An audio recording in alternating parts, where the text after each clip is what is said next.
الحمد للہ رب العالمین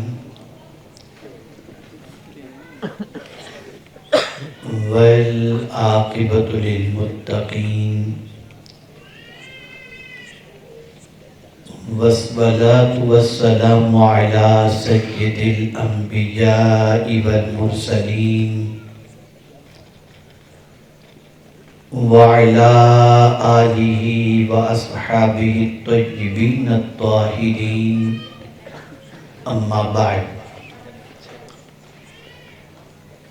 فاعوذ باللہ من الشیطان الرجیم بسم اللہ الرحمن الرحیم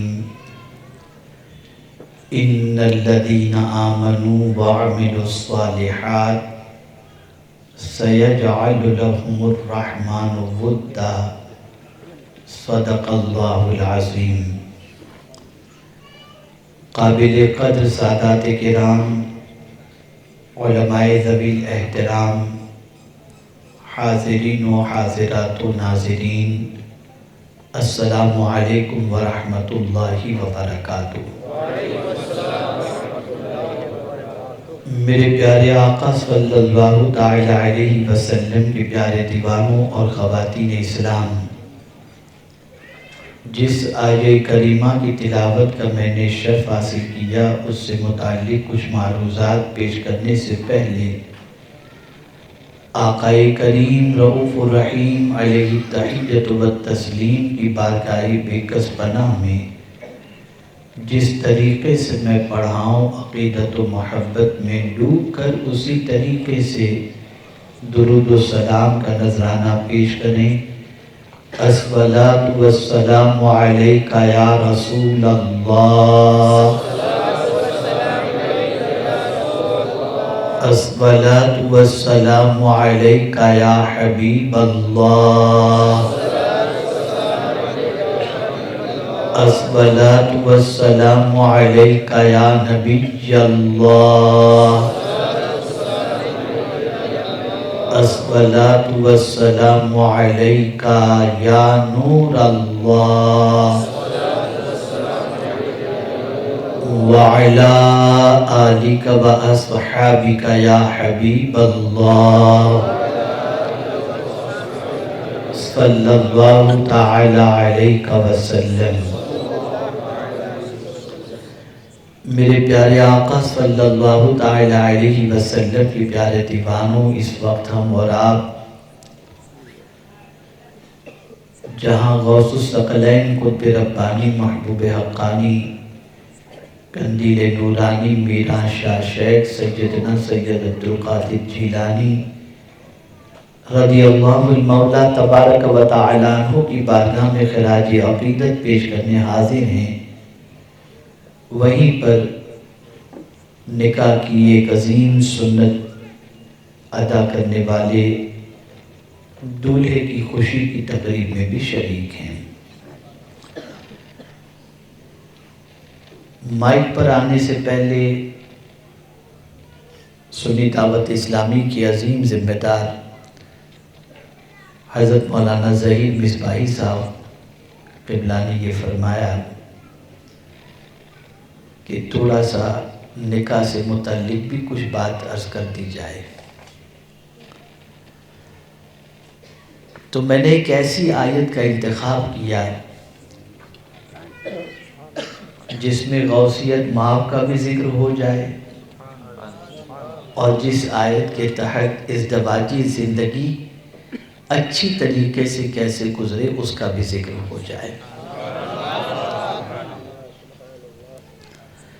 میرے پیارے آقا صلی اللہ تعالی علیہ وسلم کے پیارے دیوانوں، دنیا کا ہر شخص، چاہے بچہ ہو، بچی ہو، غریب ہو، امیر ہو، کالا ہو، گورا ہو، ہندوستانی ہو یا کہیں کا بھی ہو، ایک چیز ذہن کے اندر رہتی ہے اور ایک تمنا دل میں رہتی ہے کہ لوگ مجھ سے محبت کریں۔ کوئی بھی ایسا نہیں ملے گا جو یہ چاہے کہ لوگ اس سے نفرت کریں۔ پہلا کام یہ کریں کہ بچوں کو یہاں سے ہٹا دیجیے آپ. ایک مرتبہ درود شریف پڑھ لیں آپ. اللہم صلی علی سیدنا و مولانا محمد معدن الجود والکرم وآلہ وصحبہ وبارک وسلم. دنیا کا ہر شخص یہ چاہتا ہے کہ لوگ مجھ سے محبت کریں.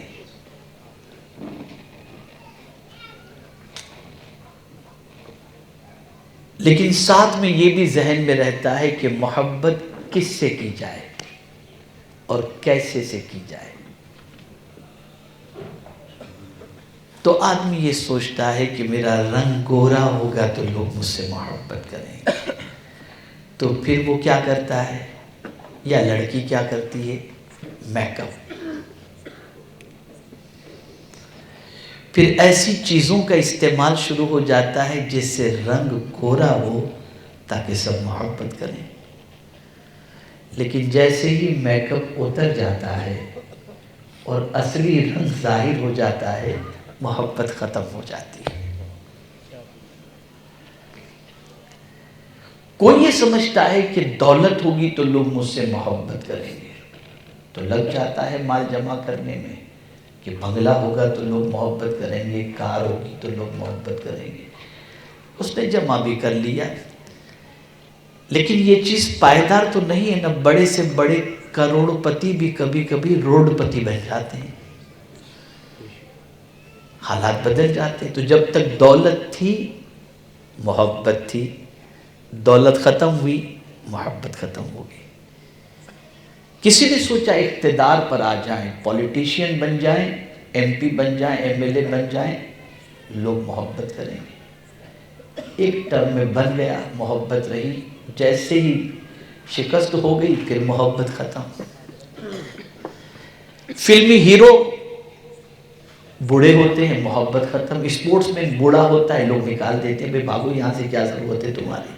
وہی چاہنے والے کہتے ہیں اب اس کی عمر زیادہ ہو گئی، اس کو آؤٹ کرو، ٹیم سے نکالو، یہ کسی کام کا نہیں. محبت ختم. پتہ چلا جو محبت کا اصول انسان نے متعین کیا، وہ انسان کا متعین کردہ اصول ایسا ہے جو قرآن کے اصول کے خلاف ہے.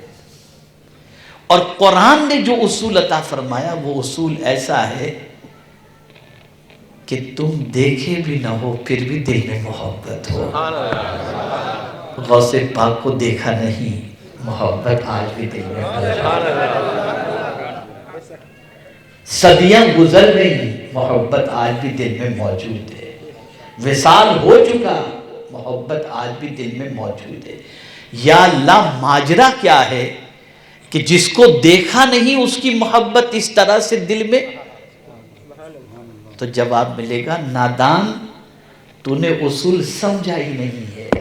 ذرا قرآن پڑھ لے تجھے محبت کا اصول سمجھ میں آ جائے گا. ایک ہوتا ہے کسی سے محبت کی امید رکھنا اور ایک ہوتا ہے رب کا کسی کے لیے دل میں محبت ڈال دینا. یہ دونوں میں بڑا فرق ہے. اللہ اکبر. قرآن کہتا ہے اگر تو چاہتا ہے کہ لوگوں کے دلوں میں اللہ تیری محبت ڈال دے تو دو چیزوں کو اختیار کر. ان الذین آمنوا وعملوا الصالحات سیجعل لهم الرحمن ودا. بے شک وہ لوگ جو ایمان لائے اور نیک عمل کیے ان قریب رحمان ان کی محبت دلوں میں پیدا فرما دے گا.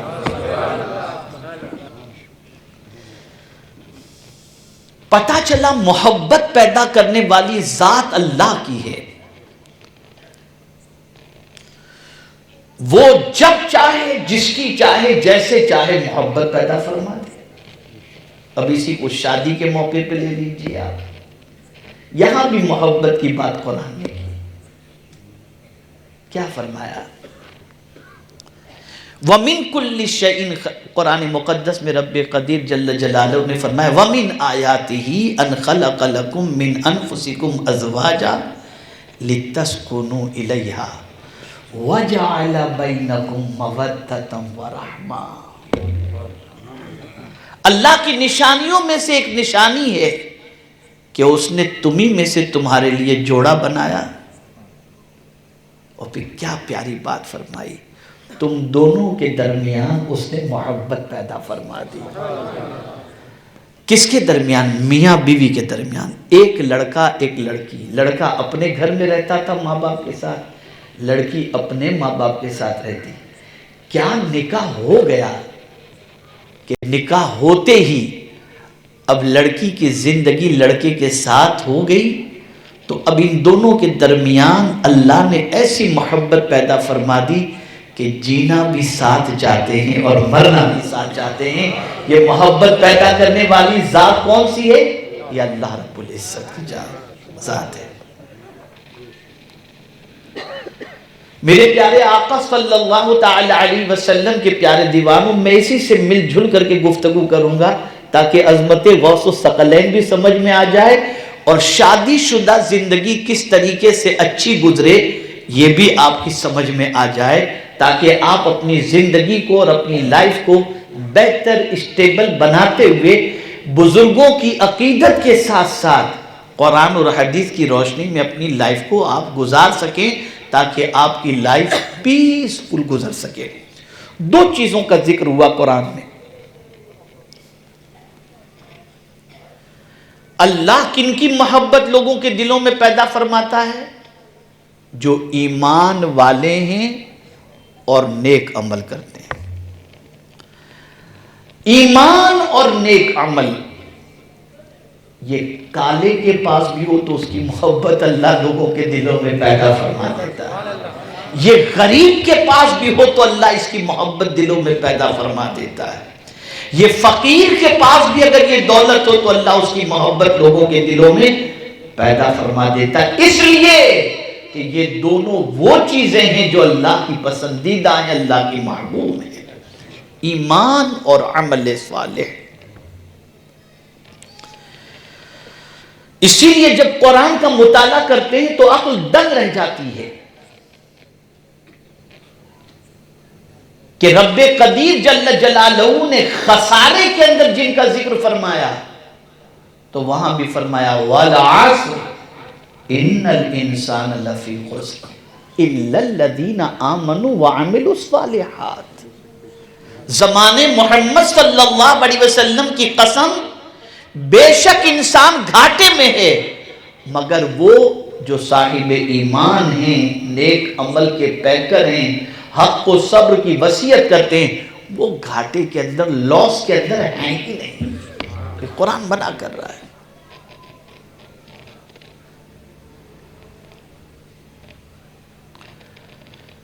میرے پیارے آقا صلی اللہ تعالی علیہ وسلم کے پیارے دیوانوں, ایمان اور عمل صالح, نیک عمل. اب یہاں تھوڑا نیک عمل کو میں کھول دوں تاکہ آپ سمجھ سکیں, اور ایمان کو بھی تھوڑا کھول دوں تاکہ تھوڑا آپ سمجھ سکیں اور عظمت غوثیت ماپ سینے میں بیٹھ سکے. ہمارے یہاں ایمان کا مطلب یہ ہے, اور اصطلاح شرع کے اندر اگر دیکھیں تو اس کو مان بھی لیا جائے گا کہ بھئی یہ ایمان والا ہے. کلمہ آپ نے پڑھ لیا, شہادت آپ نے دے دی تو آپ مسلمان ہو گئے. لیکن تقاضے ایمان اور کمپلیٹ ایمان اور بینیفٹ آف ایمان اگر آپ کو چاہیے تو پھر ایمان کی جتنی شاخیں سرکار نے بیان فرمائی ہیں ان شاخوں کا مطالعہ کرو اور پھر وہ ایمان اپنے اندر پیدا کرو. جب وہ ایمان پیدا ہو جائے گا تو رحمان ایسے بندے کی محبت لوگوں کے دلوں میں پیدا فرما دے گا. اب آئیے میں ایک دو حدیث آپ کو سناتا ہوں, حدیث مبارکہ, تاکہ آپ سمجھ سکیں. آقا کریم صلی اللہ علیہ وسلم نے فرمایا لا یؤمن احدکم حتی اکون ہواہ تبعا لما جئت بہ او کما قال. تم میں کا کوئی شخص اس وقت تک کامل مومن ہو ہی نہیں سکتا جب تک کہ اپنی خواہش کو میری لائی ہوئی شریعت کے تابع نہ کر دے.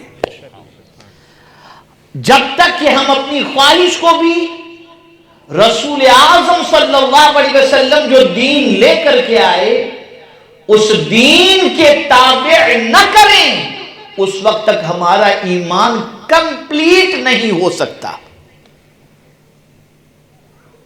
اب اس روشنی میں ہم اپنے ایمان کو دیکھیں اور اپنی خواہش کا جائزہ لیں کہ ہماری خواہشیں کیا ہوتی ہیں۔ کیا ہماری خواہشیں وہ ہیں جو دین سرکار صلی اللہ علیہ وسلم لے کر کیا ہے اس کے تابع ہماری خواہش؟ تو نہیں، ہماری الا ماشاء اللہ سب کی خواہشیں شیطان کے تابع بن جاتی ہیں۔ کسی کی خواہش گندی پکچر دیکھنا، کسی کی خواہش آوارہ گردی کرنا، کسی کی خواہش نماز چھوڑ دینا، کسی کی خواہش جوا کھیلنا، کسی کی خواہش پتہ نہیں کیا گناہ کرنا، غیبت کرنا، چغلی کرنا، برائیاں کرنا، گناہ کے اندر پھنس جانا، گانے بجانا، تماشے کرنا، یہ ساری خواہش۔ بلکہ میں آپ کو بتاؤں کہ میرے گھر کا خود کا واقعہ آپ کو بتاؤں کہ جب ہمارے گھر میں شادی تھی، یہ بہت پہلے کی بات ہے، تب ہمارے کچھ رشتے کے قریبی رشتے کے لوگ بقید حیات تھے اور میرا ابتدائی دور تھا، تو میں نے کچھ چیزوں کے بارے میں پابندی لگائی۔ میں نے کہا نہیں یہ تو نہیں ہو سکتا، جیسے وہ ڈھول تاشے وغیرہ کا مسئلہ، تو میں نے کہا یہ سب اسلام میں اس کی اجازت نہیں ہے، اس سے بہتر میلاد شریف وغیرہ ہم رکھیں، ذکر رسول صلی اللہ علیہ وسلم کی محفل۔ تو بہت ابتدائی میرا زمانہ تھا، تو مجھے آج بھی وہ جملہ یاد ہے، تو ایسی بات کرتا ہے جیسے گھر میں میت ہو گئی ہو۔ اگر شادی میں ڈھول تاشے گانے نہ ہو تو پتہ کیسے چلے کہ شادی ہے؟ پتہ کیسے چلے؟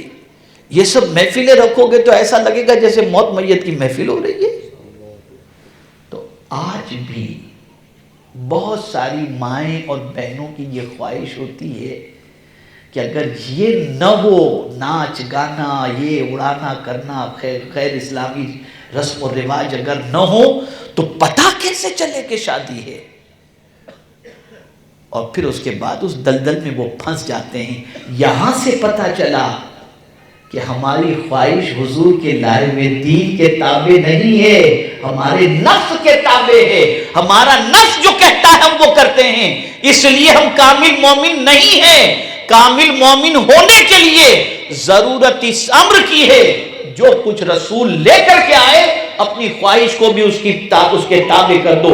حضور جو آپ فرمائیں وہی ہمیں منظور ہے، ہماری کوئی خواہش نہیں، ہماری وہی خواہش ہے جو آپ فرما دیں،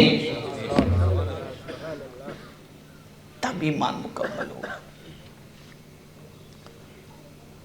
اسی لیے کسی ولی کی شادی کے اندر ڈھول تاشے آپ کو نہیں ملے گا، دھوم دھماکہ نہیں ملے گا کسی ولی کی، اس لیے کہ ولی جو ہوتا ہے اس کی کوئی خواہش نہیں ہوتی، وہ تو یہ کہتے مولا تو کھلائے تو کھائیں گے، تو پلائے تو پیئیں گے، تو ہنسائے تو ہنسیں گے، تو رلائے تو روئیں گے، ہمارا ہے کیا؟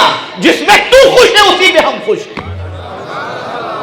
مجھے یہاں ایک واقعہ یاد آ رہا ہے، ایک بڑھیا تھی، راستے سے جا رہی تھی، پیر کا ناخن نکل گیا، مسکرانے لگی۔ اب پیر کا ناخن نکل جائے آج کی کوئی بڑھیا کا تو پورا محلہ سر پہ اٹھا لے، مر گئی، یہ ہو گیا، وہ ہو گیا، لیکن وہ اللہ والی تھے، مسکرانے لگی۔ لوگوں نے دیکھا تو کہا مائی پیر کا ناخن نکل گیا، تجھے تکلیف نہیں ہوتی، درد نہیں؟ کہا نہیں، بالکل نہیں۔ کہا کمال کی بات ہے، تم مسکرا بھی رہی ہے اس پر؟ کہا اچھا بیٹا مجھے یہ بتاؤ، کیا میں چاہتی تھی میرا ناخن نکلے؟ اس نے کہا نہیں۔ کہا کس کے چاہے سے ناخن نکلا؟ کہا اللہ کے چاہے سے۔ کہا پھر رو کر کے فائدہ کیا ہے؟ جب اللہ سے محبت ہے تو جس میں محبوب خوش ہے اس میں میں بھی خوش ہوں۔ میں مسکرا کر اپنے رب سے کہتی ہوں مولا تجھ سے کوئی شکایت نہیں، اگر تیری خوشی اس میں ہے کہ میرا ناخن نکل جائے تو میں بھی مسکرا کر تیری خوشی کے اندر خوشی کا اظہار کرتی ہوں۔ تو خواہش جب تک کہ نبی کے تابع نہ ہو جائے لائے ہوئے دین کے، اس وقت تک ایمان مکمل نہیں ہوتا۔ اسی لیے غوث پاک کی کوئی خواہش نظر ہی نہیں آتی، کوئی خواہش نہیں، بلکہ ضد کر دے مولا تو کھلائے تو کھاؤں گا، پلائے تو پیوں گا، ورنہ نہیں، تو پھر میرا مولا قسمیں دے دے کے کھلاتا ہے۔ عبد القادر کھا لے، قسمیں دے دے کے کھلاتا ہے پلاتا ہے تجھے، پیارا اللہ تیرا چاہنے والا تیرا، یہ اللہ والوں۔ تو یہ جو اللہ والوں کی محبت دل میں اللہ پیدا کرتا ہے، اس کی وجہ کیا؟ ان کے پاس دو سرمایہ ہوتے ہیں، ایمان اور عمل صالح۔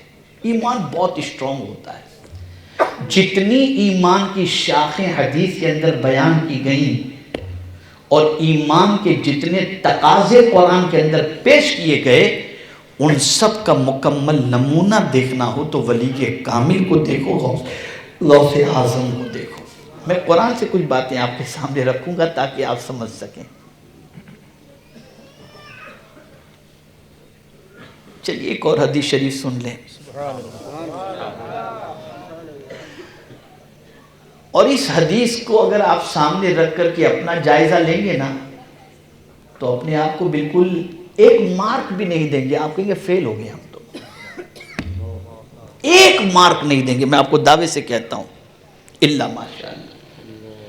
آقا کریم صلی اللہ علیہ وسلم نے ارشاد فرمایا، تم میں کا کوئی شخص اس وقت تک مومن نہیں ہو سکتا جب تک کہ جو اپنے لیے پسند کرتا ہے وہی اپنے بھائی کے لیے پسند نہ کرے۔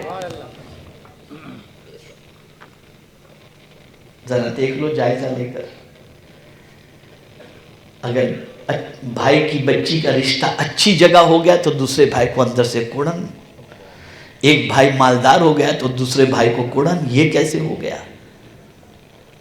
بمبئی کی زبان میں اگر میں کہوں تو یہ لفظ استعمال کروں تو بمبئی کی زبان کو پھاچڑ مارتے ہیں کہ یار چلو کہاں جا رہا ہے، بیکار ہے سب، کہاں جا رہا ہے، یہ سب چیزیں ہوتی ہیں۔ اور خود کے بارے میں، اور خود کے کام کے بارے میں، خود کے مال کے بارے میں، خود کی عزت کے بارے میں، خود کی خوشیوں کے بارے میں آدمی چاہتا ہے کہ نہیں یار مجھے ملنا ہے۔ تو ایمان کے حوالے سے تو یہ فرمایا گیا کہ جو تم اپنے لیے پسند کرتے ہو، جب تک کہ اپنے بھائی کے لیے وہی چیز پسند نہ کرو تم مومن نہیں ہو سکتے، کامل مومن نہیں ہو سکتے۔ آپ جب اولیاء کی شان دیکھتے ہیں تو بڑی نرالی نظر آتی ہے، اس لیے کہ وہ اپنی خواہش پر چلتے ہی نہیں، ان کی نظر میں مدینے کے تاجدار کی زندگی ہوتی ہے، اور حضور کی زندگی کیا ہے؟ خود بھیک دیں اور خود کہیں منگتا کا بھلا ہو۔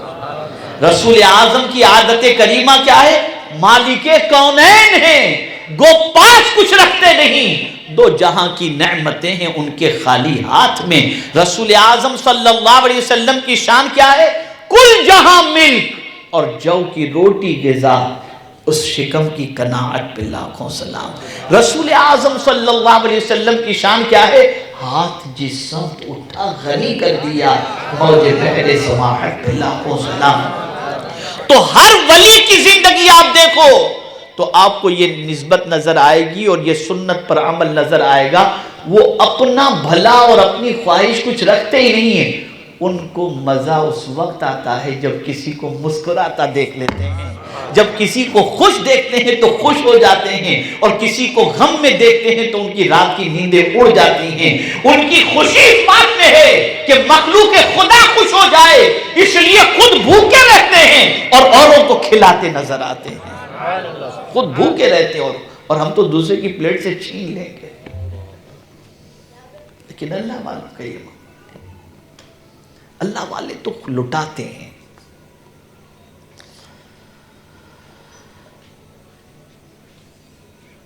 ان کی شان یہ ہوتی ہے کہ وہ نبی اکرم صلی اللہ علیہ وسلم کی حیات طیبہ کو پیش نظر رکھتے ہیں۔ آپ دیکھیے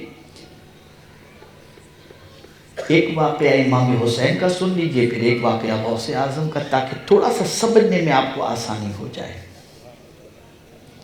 ایک سائل امام عالی مقام کے پاس آیا ہے، کچھ طلب کیا اس نے، امام پر قرض نہیں نکلتا تھا اس کا، وہ بھیک مانگنے آیا تھا۔ امام نے فرمایا رک جاؤ، میرا رزق ابھی راستے میں آتا ہے تمہیں دیتا ہوں. تھوڑی دیر کے بعد 4 اشرفیوں سے بھری ہوئی تھیلیاں آئیں, پوری کی پوری اٹھا کر غریب کو دے دی. چلیے یہ سخاوت ہو گئی. لیکن کمال کی بات تو یہ ہے کہ پھر اس مانگنے والے سے معافی مانگ رہے, مجھے معاف کر دو. مانگنے والے سے معافی مانگ رہے ہیں, سائل سے. اس نے کہا حضور تکلیف میں نے آپ کو دی, مجھے معافی مانگنی چاہیے اور آپ معافی مانگ رہے ہیں. ارشاد فرماتے ہیں ہاں میرے معافی مانگنے کی وجہ یہ کہ سوال تو نے بہت پہلے کیا تھا, تیرے سوال پورا کرنے میں جو دیر ہو گئی نا اس کے لیے میں تجھ سے معافی مانگ رہا ہوں,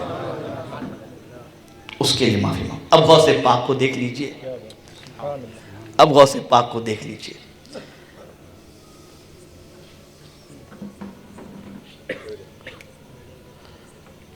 سیدنا غوث الثقلین رضی اللہ المولا تبارک و تعالی عنہ کئی دن سے بھوکے تھے. جہاں جاتے وہاں فقراء کی جماعت نظر آتی. ایک جگہ جا کر تشریف رکھے, بیٹھے. آپ فاصلے پر ایک شخص بیٹھا ہوا تھا. اس نے اپنی زنبیل کے اندر سے سوکھا ہوا گوشت نکالا, روٹی نکالی. دیکھا غوث پاک کو, پہچانتا نہیں تھا.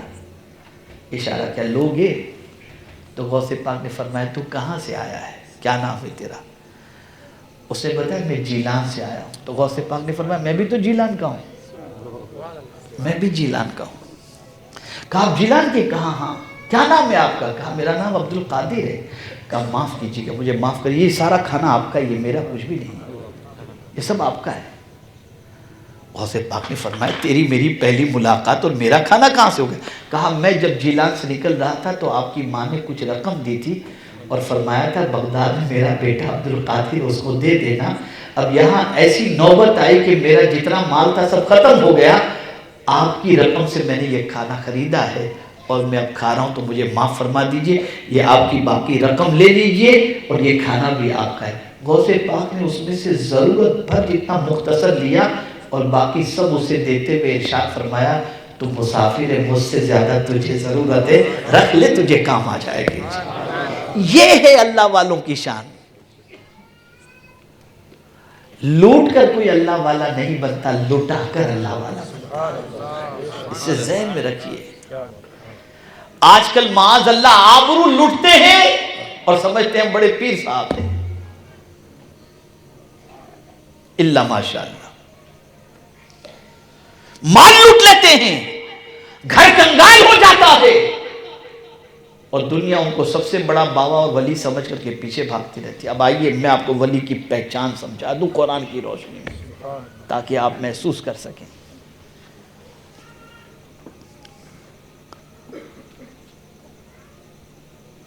یہ کرامت ولی کے لیے نیسیسری نہیں ہے. اسی طریقے سے دعا کو بھی آپ لے لیں, کسی کے لیے آپ نے کہہ دیا اور ہو جانا, یہ بھی ولی کے لیے نیسیسری نہیں ہے. یہ ہے ولی کی دعائیں اللہ قبول فرماتا ہے, لیکن ولی کے لیے یہ چیز ہونا ضروری نہیں. ولی کے لیے کیا چیز ضروری ہے؟ ولی کے لیے ضروری ہے کہ ان کا قدم شریعت سے ایک بالش پر تو بہت دور کی بات ہے, ایک بال برابر بھی ہٹے نہیں. اسی لیے قرآن کیا کہتا ہے, وَاتَّبِعْ سَبِيلَ مَنْ أَنَابَ إِلَيَّ, اس کی پیروی کرو جو ہماری طرف پر آتے ہیں, لوٹتے ہماری طرف, ان کے راستے کی بات مانو, ان کے راستے پر چلو, ان کی پیروی کرو جو ہماری طرف. اور یاد رکھیں ولی کی نظر کیا ہوتی ہے, کہاں ہوتی ہے؟ یہ جملہ ذہن میں رکھیے گا. ولی کی نظر بندے کی جیب پر نہیں, بندے کے دل پر ہوتی ہے. وہ جیب خالی کرنا نہیں چاہتے, وہ دل گندگی سے خالی کرنا چاہتے ہیں کہ اس دل کو اتنا سنوار دو کہ گردن جھکائے تو مدینہ نظر آ جائے. یہ ولی کی پوزیشن ہوتی ہے. اور یہ جملہ میرا یاد رکھیے گا, ولی خود سے قریب کرنے کی فکر نہیں رکھتا, خدا سے قریب کرنے کی فکر رکھتا. خود سے قریب کرنے کی نہیں, وہ خدا سے قریب کرنے کی فکر رکھتا ہے کہ جو مجھ سے قریب ہو گیا اسے خدا سے قریب کر دیا جائے. یہ ولی کی فکر ہوتی ہے. اسی لیے تو حضور صلی اللہ علیہ وسلم سے پوچھا گیا کہ ولی کی تعریف کیا ہے. حضور نے فرمایا جس کو دیکھو تو خدا یاد آ جائے. جس کو دیکھو تو خدا یاد آ جائے. ولی کی تعریف حضور صلی اللہ علیہ وسلم نے فرمایا. اب آئیے سمجھیں ولی کے کچھ اوصاف اور کچھ عادتوں کا ذکر اللہ نے قرآن میں فرمایا، اور انہی عادتوں کی وجہ سے انسان کے دل میں اللہ والوں کی محبت پیدا ہوتی ہے. پہلی چیز سمجھ لیں، وَالَّذِينَ يَبِيتُونَ لِرَبِّهِمْ سُجَّدًا وَقِيَامًا. ولی کی رات جو گزرتی ہے نا وہ سجدے میں گزر جاتی ہے، قیام میں گزر جاتی ہے. ولی رات سجدے میں گزارتے ہیں. سیدنا غوث الثقلین رضی اللہ المولا تبارک و تعالی عنہ 40 سال تک عشاء کے وضو سے فجر کی نماز عطا فرمایا. رات سجدے اور قیام کے اندر. کیوں؟ یہ رات کا ذکر کیوں، دین کا کیوں نہیں ہے؟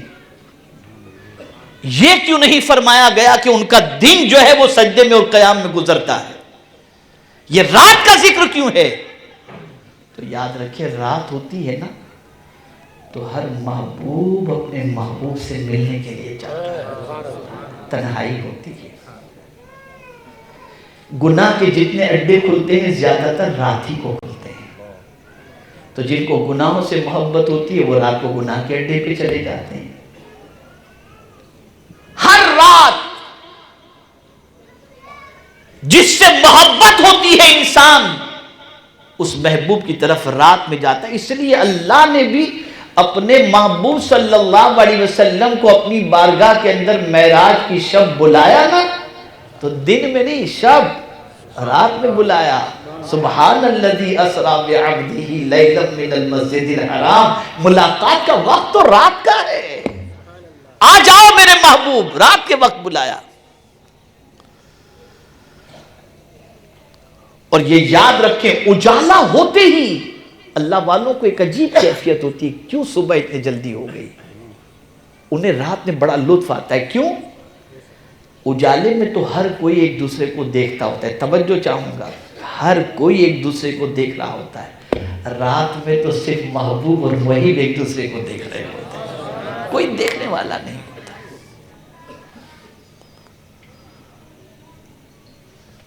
تو قرآن نے ان کی صفت بیان فرمائی وَالَّذِينَ يَبِيتُونَ لِرَبِّهِمْ سُجَّدًا وَقِيَامًا.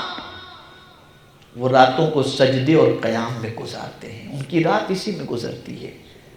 خاتون جنت رضی اللہ تعالیٰ عنہ عشاء کی نماز پڑھ کر نفل نماز شروع کرتی ہیں اور پہلے سجدے ہی میں پوری رات ختم ہو جاتی ہے. تو اللہ سے عرض کرتی ہے مولا تو نے کتنی چھوٹی رات بنائی ہے کہ فاطمہ جی بھر کر تیرا سجدہ بھی نہیں کر سکتی.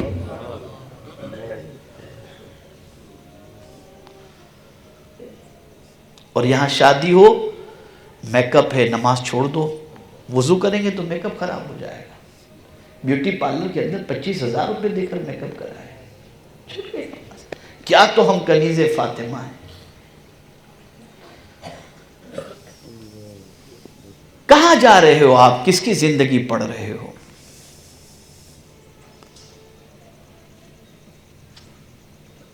تو آج یہ کر رہا تھا اللہ والوں کی رات سجدے میں گزرتی ہے، قیام میں گزرتی ہے. تتجافا جنوبهم عن المضاجع يدعون ربهم خوفا وطمعا. یہ قرآن کہہ رہا ہے ان کی تعریف کے اندر.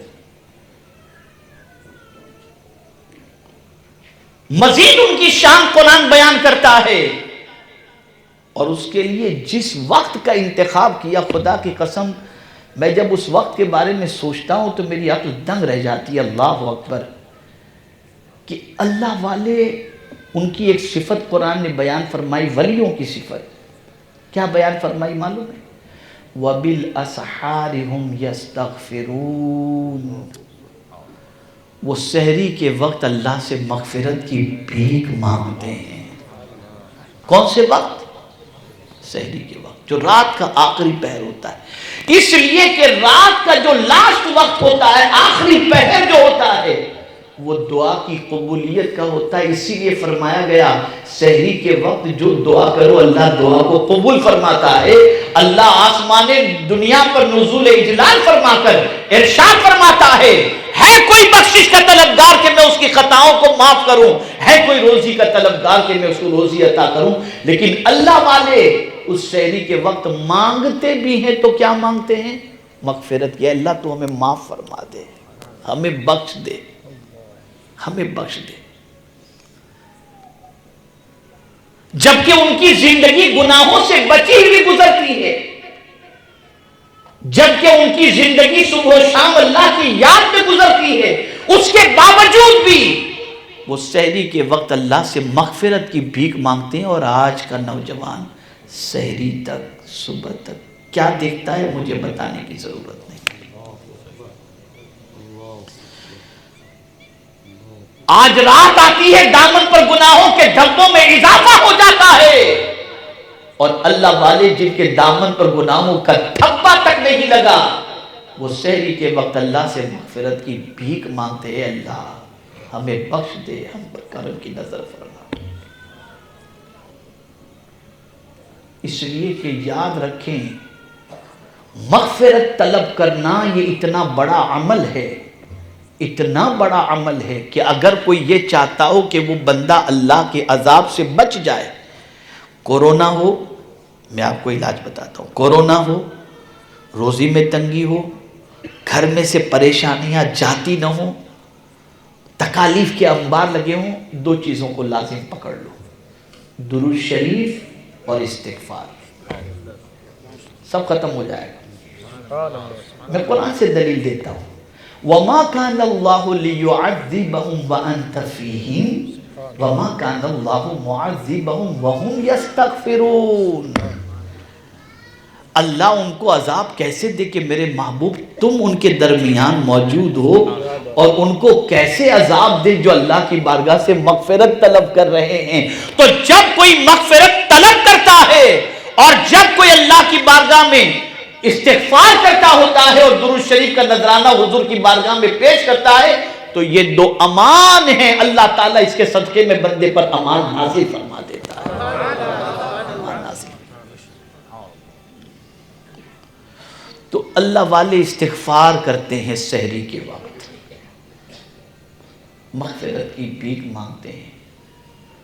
اور یاد رکھیں استغفار کے ٹاپک پر زندگی رہی تو پھر میں کبھی آپ کے سامنے عرض کروں گا کہ استغفار کے فائدے کیا ہیں اور اس کی وجہ سے اللہ کیا کیا عطا کرتا ہے اور کتنا عطا کرتا ہے. پھر میں کبھی عرض کروں گا اللہ والوں کی نظر قرآن پر ہے، رسول اعظم کے ارشاد پر صلی اللہ علیہ وسلم. اس لیے ان کی صفت بھی قرآن نے بیان فرمائی کہ وہ کیا مانگتے ہیں، وَبِالْأَسْحَارِ هُمْ يَسْتَغْفِرُونَ، سحری کے وقت اللہ سے مغفرت کی بھیک مانگتے ہیں. اسی طریقے سے آپ دیکھیں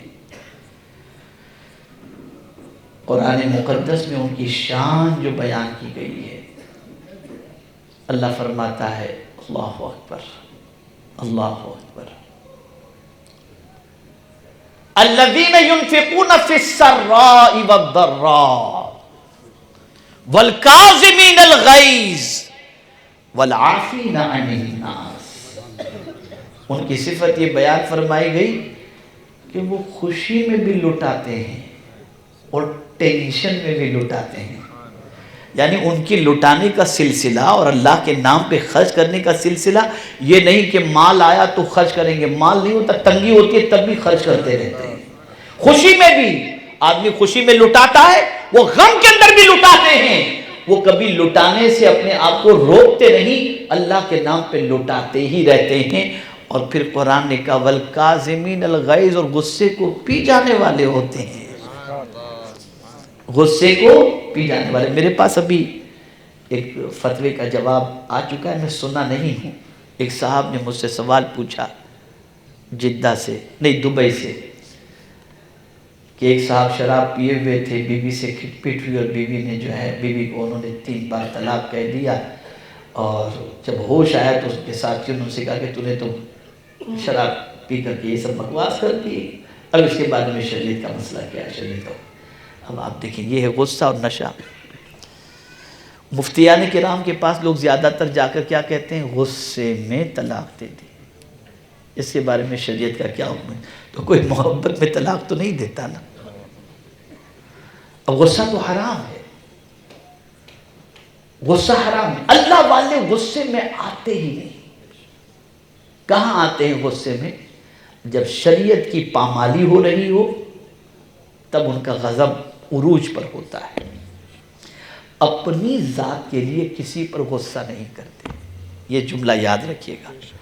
اپنی ذات پر، اپنی ذات کے معاملے میں کسی پر غصہ نہیں کرتے۔ اس نے گالی دی، اللہ اسے نیک توفیق عطا فرمائے، معاف کر دیتے، ان کو غصہ نہیں آتا۔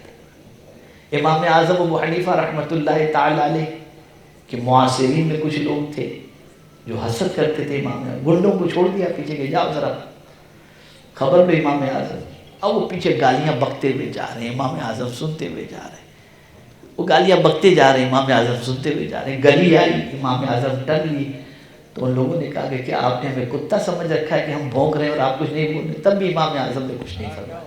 اور پھر اس کے بعد جب امام اعظم کے گھر کا دروازہ آیا تو امام اعظم ابو حنیفہ رحمۃ اللہ تعالی علیہ اپنے گھر کے دروازے کو ٹیک لگا کر پیٹ کر کے کھڑے ہو گئے، اور گالی دینے والے گنڈوں سے آپ نے فرمایا تمہیں جتنا بھی برا کہنا ہو، جو کچھ بھی کہنا ہو، میں کھڑا ہوں، تم کہہ لو تاکہ تمہارے دل کا بوجھ ہلکا ہو جائے۔ بس اتنا کہنا تھا کہ قدموں میں گر گئے اور کہا امام اعظم ہونے کا حق تو آپ ہی کو ہے، جو کچھ ہم نے کیا ہمیں اس کے سلسلے میں معاف فرما دیا۔ یہ اللہ والوں کی شان ہوتی ہے، وہ غصہ پی جانے والے ہوتے ہیں۔ اور آج یہ سمجھا جاتا ہے کہ غصہ کرو تو بہادری نہیں، غصہ پی جانا بہادری ہے، غصہ کرنا بہادری نہیں ہے۔ تو اللہ والوں کی ایک شان یہ ہوتی ہے کہ وہ غصے کو پی جانے والے ہوتے ہیں۔ ایک شان اور بیان کی گئی، جاہلوں سے الجھتے نہیں ہیں۔ وَإِذَا خَاطَبَهُمُ الْجَاهِلُونَ قَالُوا سَلَامًا، جاہلوں سے الجھتے نہیں ہیں۔ جب ان کا جاہلوں سے پالا پڑتا ہے اور کچھ معاملہ ہوتا ہے تو کہتے ہیں جا بھائی اللہ تجھے سلامت رکھے، یہ کہہ کر نکل جاتے ہیں۔ یہ اللہ والوں کی شان ہے، ان کی چال بڑی عجیب ہوتی ہے۔ وَعِبَادُ الرَّحْمَنِ الَّذِينَ يَمْشُونَ عَلَى الْأَرْضِ هَوْنًا، وہ زمین پر اکڑ کر نہیں چلتے، کھرامہ کھرامہ چلتے ہیں۔ تو یہ صفات قرآن مقدس کے اندر اللہ کے ولی کی بتائی گئی، ان میں اکڑ نہیں ہوتی۔ انتقام ہو جو پیشاب بند کروا ڈالوں گا، یہ کر ڈالوں گا، اسے سب کا ستیہ ناش کر ڈالوں گا، یہ سب اللہ والوں کے یہاں نہیں ہوتا، اللہ والوں کے یہاں نہیں ہوتا۔ مجھے یاد آ رہا ہے امام اعظم ابو حنیفہ علیہ رحمہ کے شاگرد بیٹے نے امام اعظم سے عرض کیا کہ امام اعظم نے فرمایا ان سے کہ بیٹے تم مناظرہ مت کرنا، تم مناظرہ مت کرنا۔ بولے کیوں ابا؟ میرے علم میں آپ کو شک لگتا ہے کہ مناظرہ ہار جاؤں گا، آپ مناظرہ کرتے ہو دہریوں سے مجھے منع کر رہے ہو، تو میرے بارے میں آپ کو شک ہے کہ میں شکست کھا جاؤں گا۔ کہا نہیں بیٹے، تمہارے مناظرے کرنے میں اور ہمارے مناظرے کرنے میں فرق ہے۔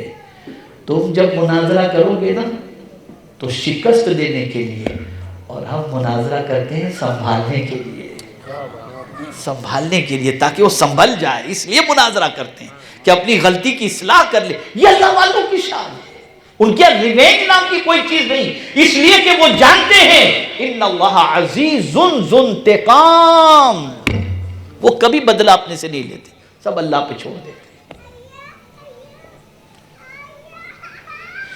تو اللہ والوں کی شان بڑی نرالی ہوتی ہے۔ ہم کیا ہے بھاگتے ہیں کن چیزوں پر، اور یہ بول دے یہ ہو گیا بس یہ بس، اور خاص طور پر بڑی معذرت کے ساتھ کہاں سے دنیا زیادہ مل سکتی ہے بس وہاں بھاگو، کہاں سے اللہ اور اس کے رسول کا قرب ملتا ہے اس کی فکر ہمیں نصیب نہیں ہوتی۔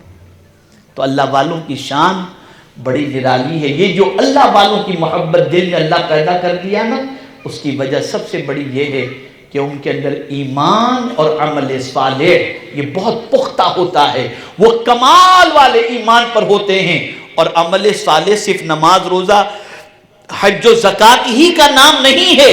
عمل صالح، عبادات، معاملات اور اخلاق، یہ تینوں چیزوں کا نام عمل صالح ہے، اور یہ تینوں چیزیں اللہ کے ولیوں کے اندر بدرجہ اتم آپ کو نظر آئیں گی۔ سیدنا غوث الثقلین رضی اللہ المولا تبارک و تعالی عنہ امام الاولیاء،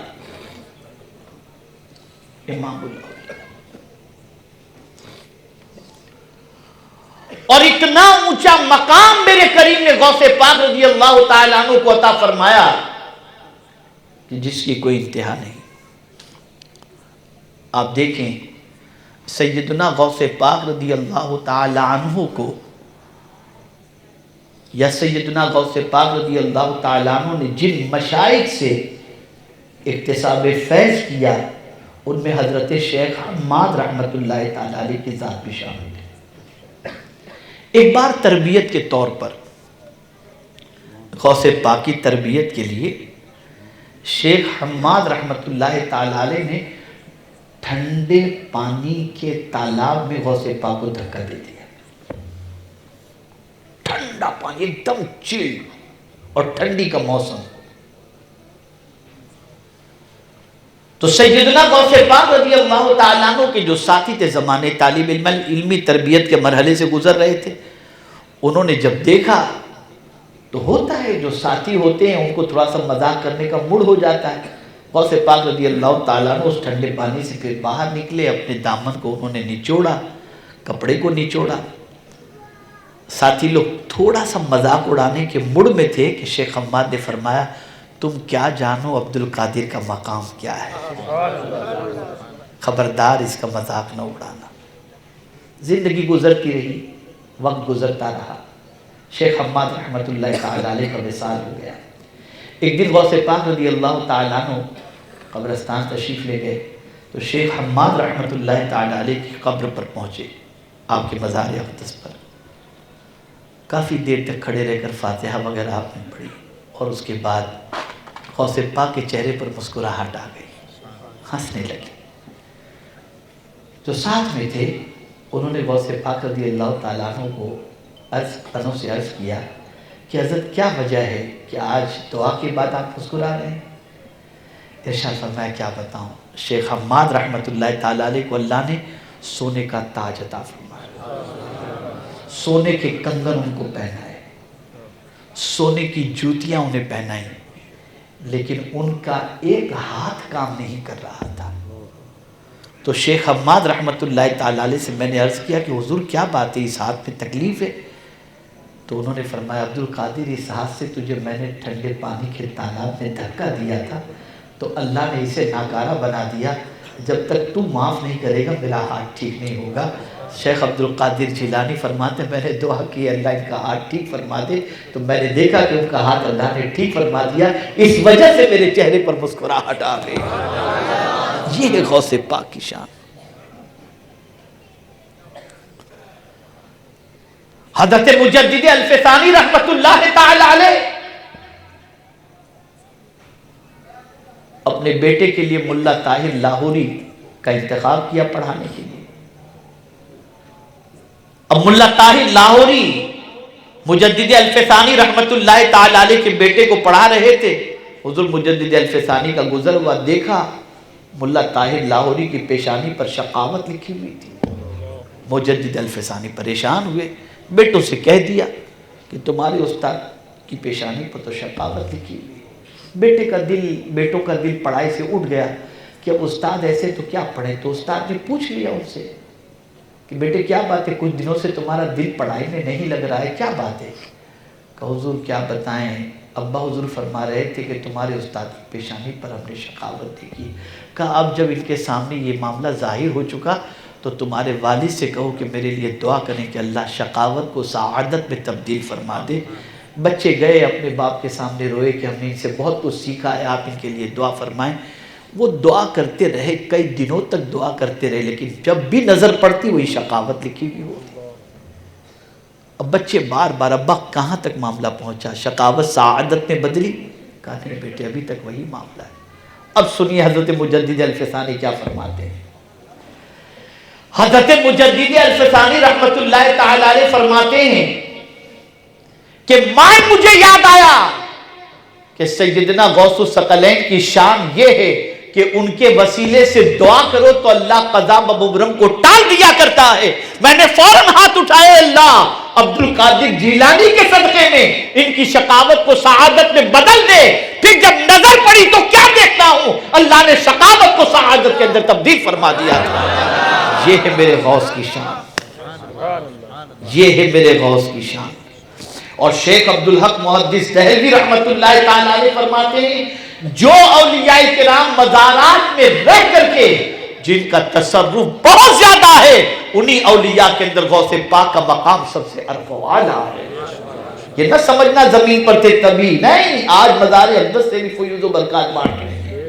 یہ ہے میرے غوث کی شان، اور کیوں نہ ہو. بس یہ جملہ یاد رکھیے، واقعہ یاد رکھیے گا، ولی سے کبھی الجھنا نہیں. من عاد لی ولیا فقد آذنتہ بالحرب. آزمانے کے لیے میں جب دیکھوں بابا کیا کرتے ہیں، کیا نوازتے ہیں، کیا، کبھی بھی نہیں. عالم کے پاس جاؤ تو زبان کو لگام دو، اور ولی کی بارگاہ میں جاؤ تو دل کو لگام دو. یہ ذہن کے اندر رکھو. بڑا اونچا مرتبہ ہوتا ہے. حضرت رابعہ عدویہ رضی اللہ تعالی عنہ، رابعہ کیوں کہتے ہیں معلوم ہے؟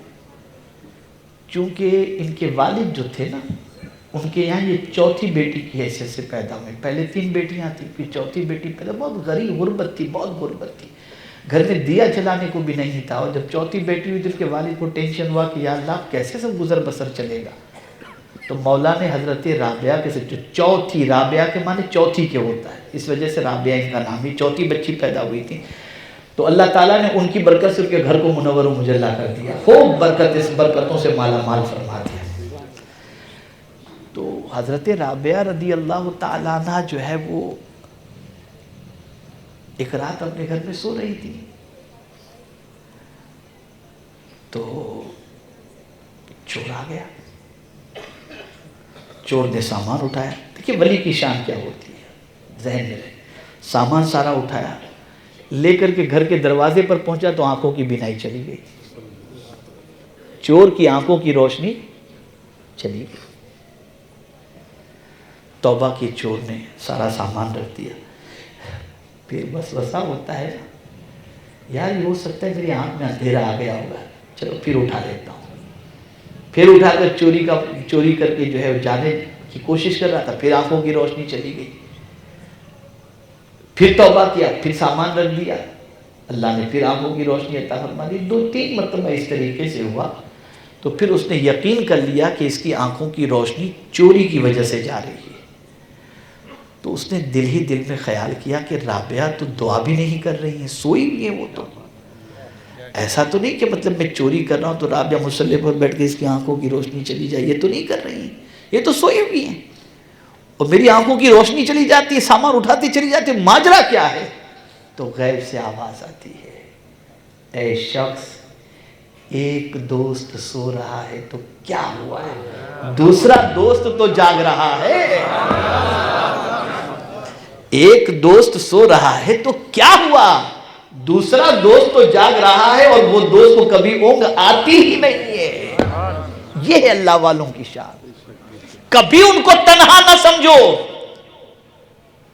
ان کے ساتھ اللہ کی نصرت ہوتی ہے، اللہ کی مدد ہوتی ہے، اللہ کا کرم ان کے ساتھ ہوتا ہے.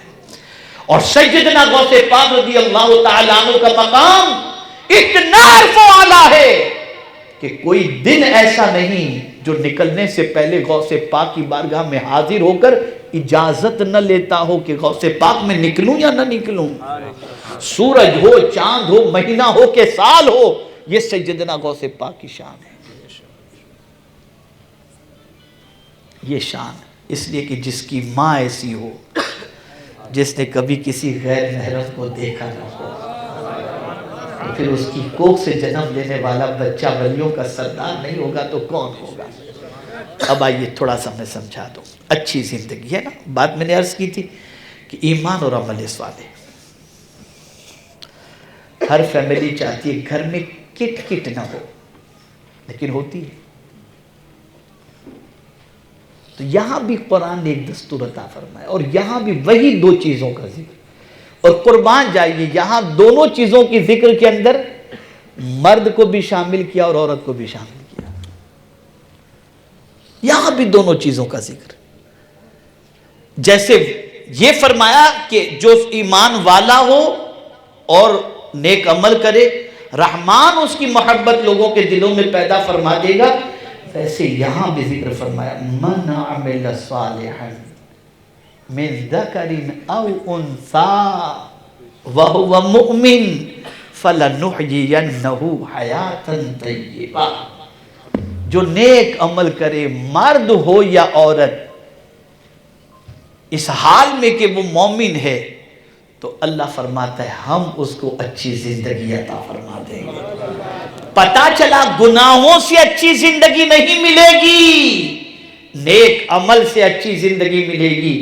مرد بھی نیک ہو عورت بھی نیک ہو تو گھر میں جھگڑا نہیں ہوگا، گھر جنت بن جائے گا. لیکن اگر مرد ادھر جا رہا ہو عورت ادھر جا رہی ہو، یہ گناہ کر رہے ہوں وہ گناہ کر رہے ہوں تو پھر گھر کے اندر سکون نہیں ہوا کرتا. اس لیے یاد رکھیں پیغمبر رحمت صلی اللہ علیہ وسلم نے لڑکی کے انتخاب کے سلسلے میں جس چیز کو پرائیورٹی دی ہے وہ دینداری دی ہے. اور میں یقین کے ساتھ کہتا ہوں جس گھر کے اندر عورت دیندار ہو اور مرد بھی دیندار ہو اس گھر کے اندر اللہ برکتوں کو اور سکون کو نازل فرمایا. میں نے ابھی کل شاید آئی تھنک کل ہی کی بات ہے میں نے ایک محفل میں کہا تھا کہ مولویوں میں طلاق زیادہ نہیں ہوتی.